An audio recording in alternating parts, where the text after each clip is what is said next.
Are you sick of flat tires? So am I. I'm out in the middle of nowhere, and there's probably not a shop to beat anywhere. So this is what I bring with me when I go out in the middle of nowhere and I need to fix a flat.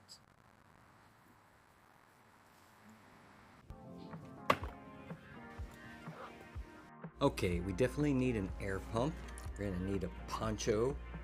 Then we need a patch kit. I got a tow strap.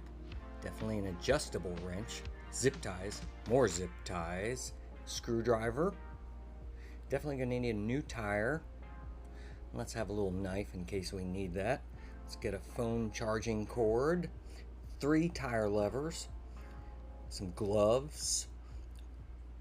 Flashlight in case it's at night. And if you're old like me, definitely some glasses.